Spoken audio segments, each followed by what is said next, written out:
you all the updated details of India's fight against COVID-19 in this particular show, be it the technological interventions, the development on drugs, vaccines, or our COVID warriors working on ground zero. Now that we are in lockdown 4.0, the government has started easing some restrictions on movement and on basic services. While public transport has been allowed in gradual steps, now the government has also allowed airlines to function from 25th of May onwards, that too in a phased manner.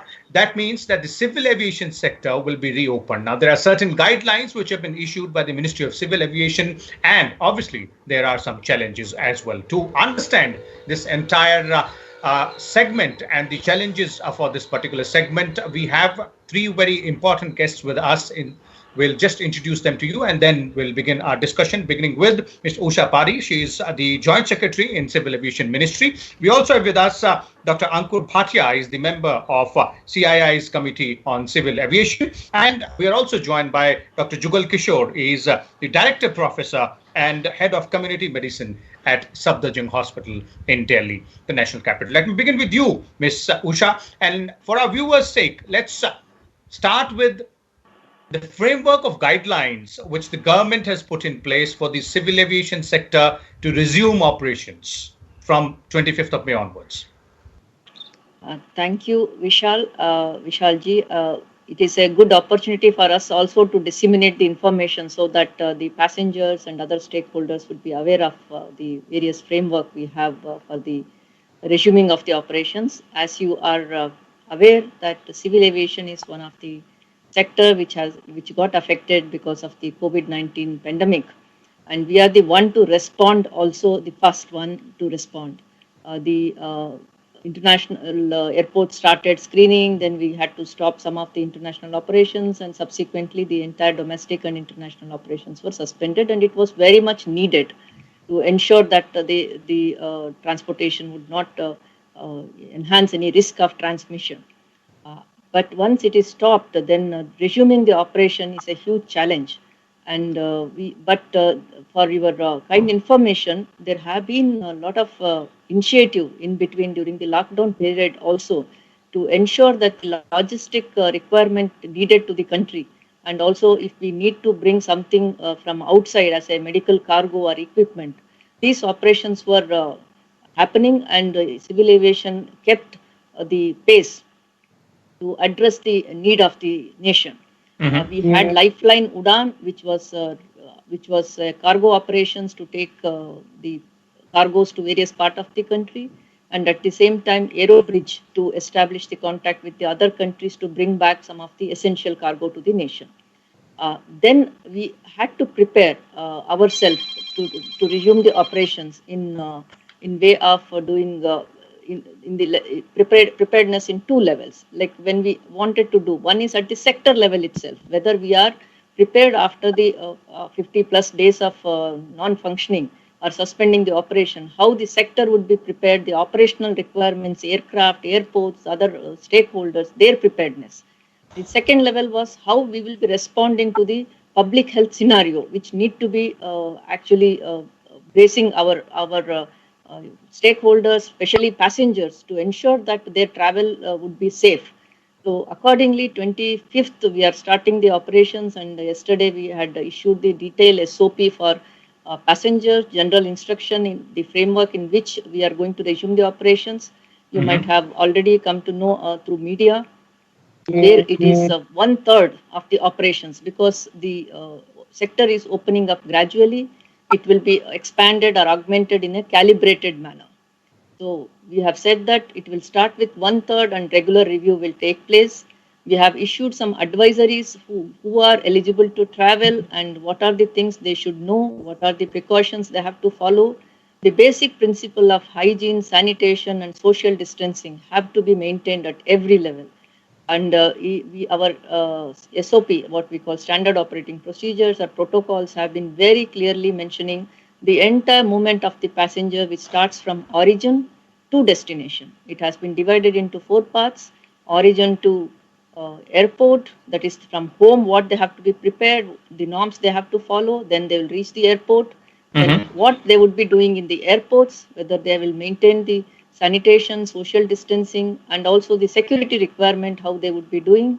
Then from on board in the aircraft, what would be the necessary protocols to be followed both by the airlines as well as the passengers, and then passengers when they go to the destination stations from airport to their destination, the destination states protocol, health protocol have to be adhered.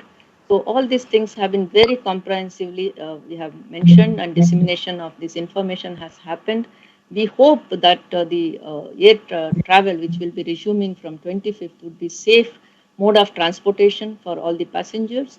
It will not only help the passengers, but it will also help the sector, which is a growth engine for the nation. So at the outset, I would like to mention this much. Thank you.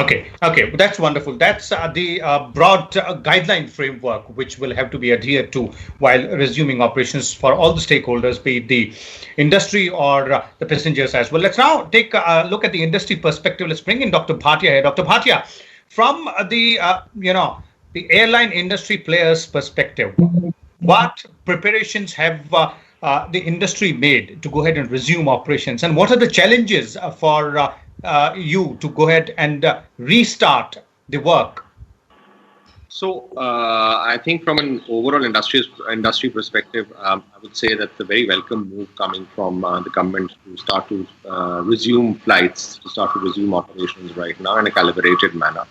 I think what is required right now, again, there are various states which the airlines would have to fly to. The question mark still remains, and certain states are saying that we will not want to accept flights, or if we take flights, we will want to go into the 14-day quarantine period of all the passengers coming in. Also, the hotels across the flights or the airports which have been announced the flights will fly to, they have not been opened as yet by the government as yet. So I think that is an important one to collaborate. I think, calibration has happened, but the collaboration hasn't happened as yet.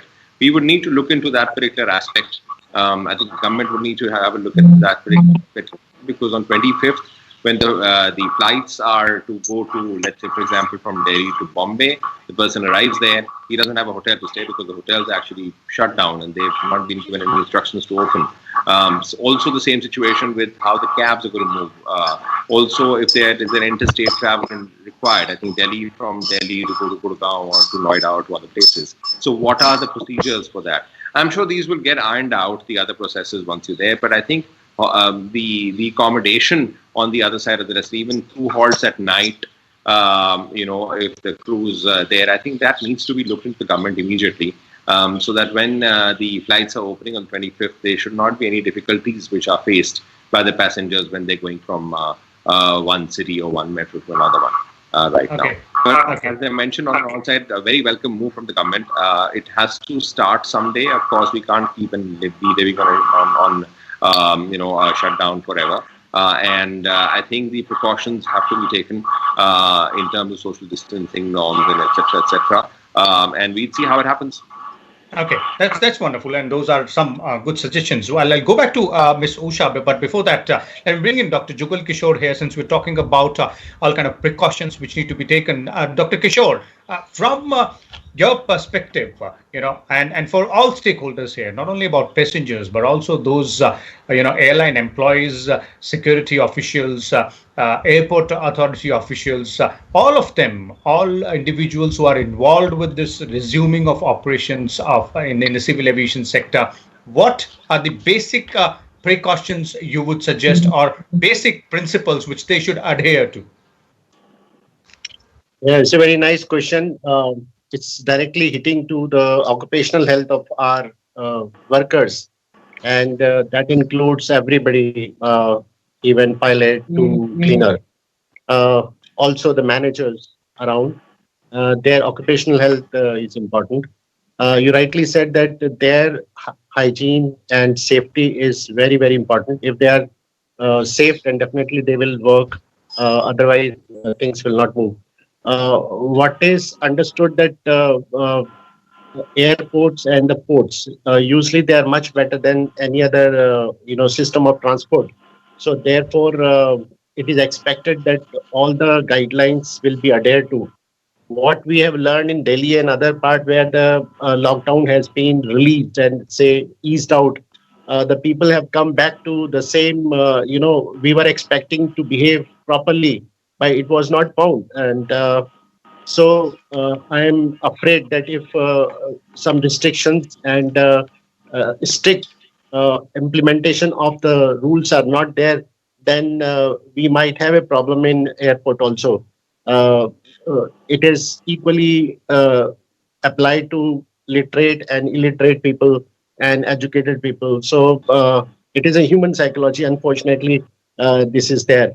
So I will definitely say that the guideline which has been prepared by the Ministry of Aviation for health and safety at various stages, the passenger is starting from home to reaching to destination. The each step has been taken care of, and very well done. There are some too much also. Sometimes it is required, but I don't know how much the people will follow.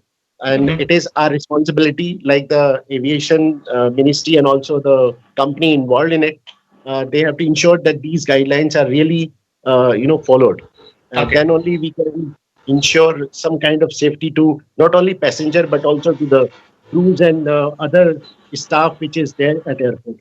Okay, definitely. All stakeholders involved here will have to adhere to those guidelines, specifically the health safety guidelines, and it is incumbent upon everybody. Let me bring in Ms. Usha here again. Ms. Usha, two very important aspects of these guidelines, you say, or the entire procedure which the Civil Aviation Ministry has put in place. One is the capping of airfares. Obviously, that was required. So the question here is that how long will this capping of airfares is likely to stay, both from the passengers' perspective and from the airlines' perspective as well. Second is that the most important principle in health safety in this fight against COVID-19 is physical distancing or social distancing. But the middle seat is not kept vacant. So why the reason behind that, and how this physical distancing will be taken care of in flight and at the airports as well?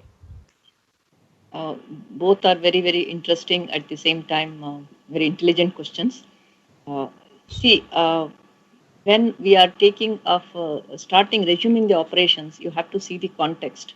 We had lockdown for almost 50 plus days where people have stranded in various parts. If a free economy or free market operates at that point of time, so we always want that market should be taken care of, which is equitable. I mean, there is a competition and the consumer gets the maximum benefit. Mm-hmm. But when we are doing the restricted operation, see, it is an unprecedented situation. 4 months back, if you had asked that, okay, we are going to do these things, we would have laughed at that. But now it is a reality. And the post-COVID world or post-lockdown period is not going to be same, and it may not be same for quite long period. So now to start with, it is a calibrated move. We have to see how it is going to open up. How nobody knows how the virus is going to play out. So in this scenario, when passengers starts moving and we are resuming the operation, it's a huge responsibility, both for the sector as well as doctor was mentioning that it is also on the passengers. During this period, we don't want that people who are desperate to move should be utilized. They should be comfortable to move, and it should be affordable. And at the same time, we understand the airline situation. See, like it is one of the sector which has been hit very heavily by this COVID-19, and it is not only India but across the world. But Indian Airlines at least have that resilient capacity, and we hope that they will bounce back and they will be able to address this issue, because we have a huge domestic market, and we completely hope and wish that we will be coming back to the position. Mm-hmm. In this scenario, the fare has to be capped, and it is done in a very what you call diligent manner. If you see, the minimum is also there, maximum is there. And we have also put some riders where the airlines would not be losing, at the same time passenger would also be gaining. The middle point, at least some percentage has to be there, and usually they have the RBD, what we call reservation booking designators. Mm-hmm. Within that, airlines would divide this, and accordingly who will come first may be getting at a lower price, who will come later may be getting at a higher price. But this would be giving a fair amount of treatment to the passengers and considering the passengers' interest at this situation and also keeping balance with the market forces and the airlines' health. So this step has been taken. I'm sure it is for 3 months the order because it is an unprecedented situation. I'm repeating this, underpinning that point. Otherwise, we don't want anything to be regulated in any way. But this is a situation where government had to, and it is a wise decision to do in the interest of both airlines and passengers. As far as the health aspects, you mentioned the second question. Sorry, I'm taking more time. But no, the health please aspects, go ahead. like That's important. physical distancing and other protocols. I am thankful to the health experts because this is not the decision which only ministry can take. We had constituted an air transport facilitation committee in which the health experts, ICMR experts, the other ministries, the Ministry of Health and even Ministry of Home Affairs, and all the relevant stakeholders were there, and all the discussions were made. The middle seat issue is one of the point always raised. See, like it has not been found anywhere empirically or with the evidence, but where this is where we have to take a very conscious decision. So there are hundreds of evidence which shows that the aircraft or the air transportation or the air passengers movement is one of the safest mode of transportation compared to any other mode. So there is a social distancing. Even if you keep the middle seat vacant, you will not be achieving that 6 feet distance because it would be nearby. But we have all additional measures. So when you are not able to achieve the physical distance, the health experts say what are the additional measures which have to be taken. As Doctor just mentioned that we have overdone this. Yes, we have erred on the right side where we have said that more and more precautions should be taken. At least few months, we'll see how we are going to happen. And our utmost concern is that the air transportation should not be a cause for concern for transmission, the risk of transmission of this COVID. So with this intention in mind, all the precautions have been taken, and we hope that we'll be able to provide safe transportation to the passengers. Okay, that's wonderful. And in talking about precautions or overdoing that concern is being talked about. Obviously, it is always better to be safe than be sorry. And in this fight against COVID-19, build up that confidence. Yeah. Yes, definitely. We are learning with every step. It's a dynamic situation. Let me bring in Dr. Bhatia again here on the industry perspective. The airlines sector, the civil aviation sector, obviously has suffered a lot, like many other sectors during this lockdown period. How long would you believe the graph would go before the recovery is of the sector takes place? Because there is a lot of stress as far as airlines are concerned. I think to be clear and upfront with you, the recovery is not expected unless there is a viable drug, antiviral drug, which works 100% or a vaccine. I do not think that the sector is going to come back to any kind of normalcy of the figures what we've seen in December of last year or January this year. Unless and until these two figures unless there's a solution to the problem of what is there right now. The flights which are opened in domestic skies right now are great because I think lots and lots of people are stranded across the country right now. I have had lots of instances of people taking a car from Kerala all the way to India to Delhi right now because that was the only way to communicate or to commute right now. So when the flights start, of course, you see a peak of passengers. Again, these people have been stranded across the country. They'd want to come home or visit their friends and family, probably make a day trip if the quarantine. I don't know how that will work because, the states have not yet clarified on certain norms. So I think we would see that happening. But I do not think that they would, with the opening of the flights, we would see the kind of enthusiasm travelers had actually earlier to do a holiday trip, a leisure trip, or a business trip. People have got used to the current Zoom and work from home environment. So I think that will be a bit far away. And I think also people have seen what has happened in other countries. Thankfully, the strata of the people who actually fly are the people who are educated. They are in touch with the rest of the world, they know exactly what's happening, and I think they would fly with a caution. And if they fly with a caution, they will only fly if it is a must, and they will fly with all the cautions which the government has given to them. Beyond which, I don't think people will take a leisure flight right now. I think for leisure in terms of tourism, for now and for the future, I think driving will be the only viable option once the city is open, once the hospitality is open. So I think we would see this sector limp up to speed for the time being. But as I mentioned, as soon as there's a vaccine, proven vaccine or a proven antiviral, which the whole world is working on right now, because it's just not a problem within India, I think this will bounce back to more than normal very quickly. Okay, definitely. The recovery of this sector is a very uphill task, but the initial start has been made as far as resuming operations is concerned. Dr. Jugal Kishore, while concluding this particular show, in terms of advice as coming in from a doctor, if you would have to sum it up for our viewers, what to do, what not to do? I will not say extra than what advice are given, because they are extensive. And but in general, suppose if I want to say from the doctor side, I think the people will understand that those who do not require to travel should not travel, particularly the vulnerable group, those who have the comorbid condition, they should not travel, and the elderly should avoid. So these are the people who are at risk. Rest of the people should not worry.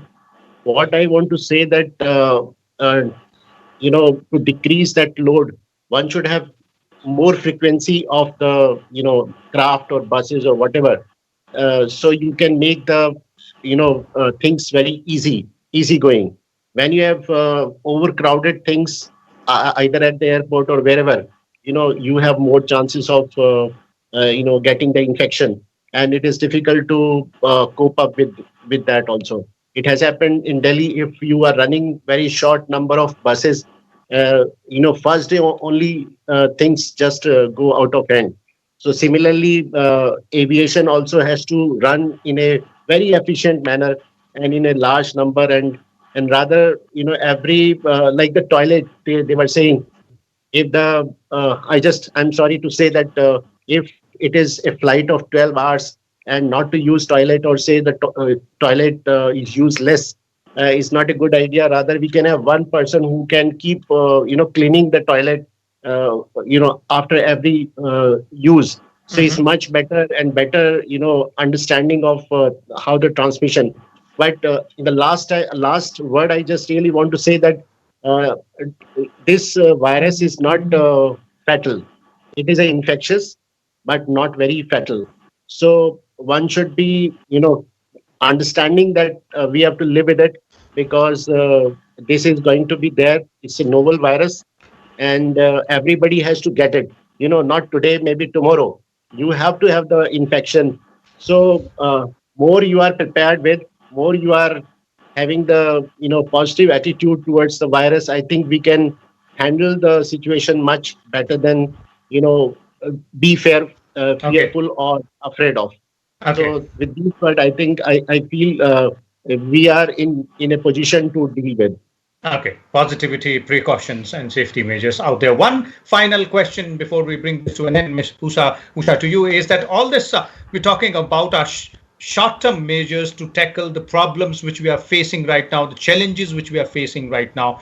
In terms of a long-term approach, is there a plan which the ministry would definitely be working on for the entire civil aviation sector? Because in the longer run, we will have to see that the industry gets back to its feet. Operations are quite as normal as perhaps they were on the same day last year. I'm glad that you asked this question, because many of the stakeholders would be very keen to know, and they are completely engaged with the government.